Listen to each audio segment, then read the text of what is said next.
मराठवाड्यात मोठ्या प्रमाणावर पूरस्थिती निर्माण झाल्याने राज्यभरातून मदतीचा ओघ सुरू आहे. त्यानुसार नंदुरबार जिल्हा परिषदेच्या परिवर्धा शाळेतील विद्यार्थ्यांनी ग्रामस्थांच्या सहकार्यातून मदत निधी संकलित केला. सुमारे 5,162 रुपये मदत निधी मुख्यमंत्री सहाय्यता निधीमध्ये पाठवण्यात येणार आहे. मुख्य कार्यकारी अधिकारी नमन गोयल यांच्याकडे सदर निधी सुपूर्द करण्यात आला. याबाबत परिवर्धा जिल्हा परिषद शाळेचे मुख्याध्यापक अमृत पाटील यांनी माहिती दिली.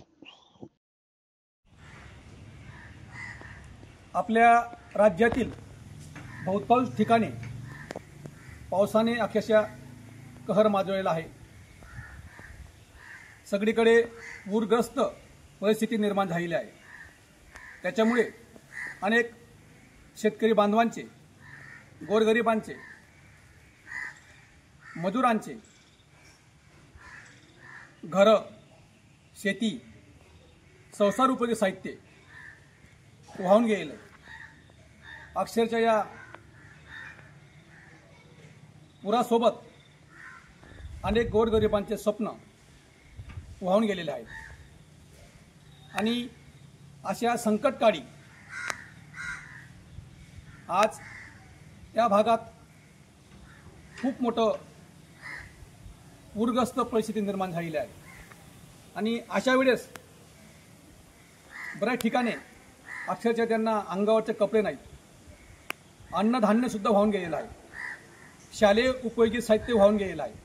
अशा वेळेस आम्ही जिल्हा परिषद शाळा परिवर्धा, तालुका शाखा नंदुरबार येथे विद्यार्थ्यांच्या मदतीने गावात पूरग्रस्तांसाठी मदत रॅलीचं आयोजन केलं. आणि ग्रामस्थांना, पालकांना आवाहन केलं की पूरग्रस्तांना मदतीसाठी आपण पुढे यावं आणि जे बी काही आपल्यासाठी आपल्या परीने जे बी काही मदत होईल ती आपण त्या ठिकाणी देवी करावी.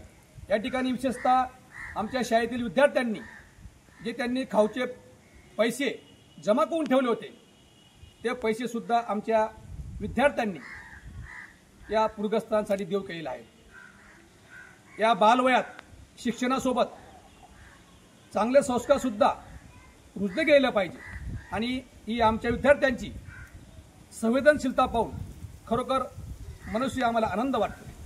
आमच्या विद्यार्थ्यांनी गावात रॅली काढून त्यात स्वतःचा काही खाऊचा पैसा टाकून जवळपास 5,163 रुपये गोळा केले.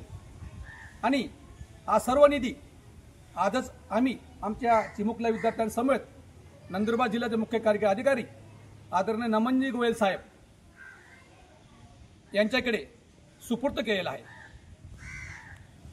मी सर्वांना नम्रपणे आवाहन करतो की आपल्या परीने जी बी काही मदत होईल शेतकरी बांधवांसाठी, पूरग्रस्तांसाठी ती आपण सर्वांनी करूया.